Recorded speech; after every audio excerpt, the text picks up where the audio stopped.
The Book of Acts, Chapter 1. The first account I composed, Theophilus, about all that Yeshua began to do and teach, until the day when he was taken up to heaven, after he had given orders by the set-apart Spirit to the apostles whom he had chosen. To these he also presented himself alive after his suffering, by many convincing proofs, appearing to them over a period of 40 days, and speaking of things regarding the kingdom of Yahweh.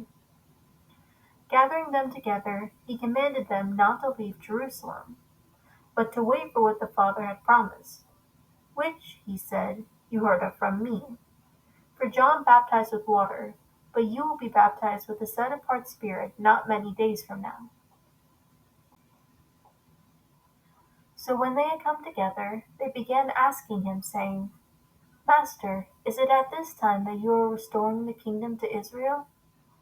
But he said to them, It is not for you to know periods of time or appointed times which the Father has set by his own authority, but you will receive power when the set-apart Spirit has come upon you, and you shall be my witnesses both in Jerusalem and in all Judea and Samaria, and as far as the remotest part of the earth.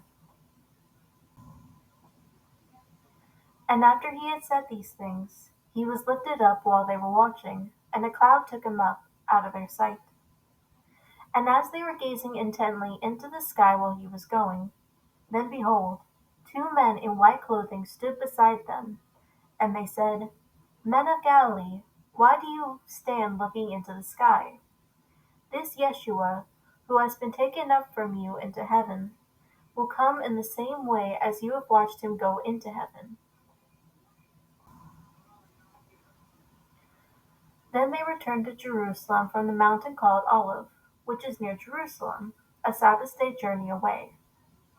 When they had entered the city, they went up to the upstairs room where they were staying, that is, Peter, John, James and Andrew, Philip and Thomas, Bartholomew and Matthew, James the son of Alphaeus, Simon the Zealot, and Judas the son of James.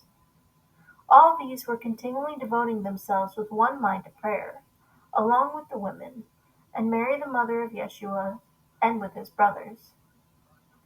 At this time Peter stood up among the brothers and sisters, a group of about 120 people was there together, and said, Brothers, the scripture had to be fulfilled, which the set-apart Spirit foretold by the mouth of David concerning Judas, who became a guide to those who arrested Yeshua. For he was counted among us, and received his share in this ministry. Now this man acquired a field with the price of his wickedness, and falling headlong, he burst open in the middle, and all his intestines gushed out.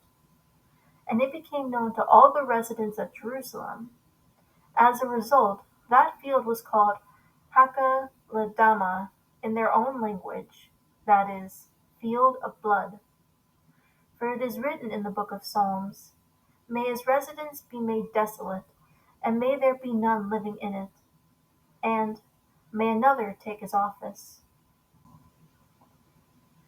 Therefore it is necessary that of the men who have accompanied us all the time that the Master Yeshua went in and out among us, beginning with the baptism of John until the day that he was taken up from us, one of these must become a witness with us of his resurrection. So they put forward two men, Joseph called Barsabas, who was also called Justus, and Matthias. And they prayed and said, You, Master, who know the hearts of all people, show which one of these two you have chosen to accompany this ministry and apostleship, from which Judas turned aside to go to his own place. And they drew lots for it, and the lot fell to Matthias, and he was added to the 11 apostles.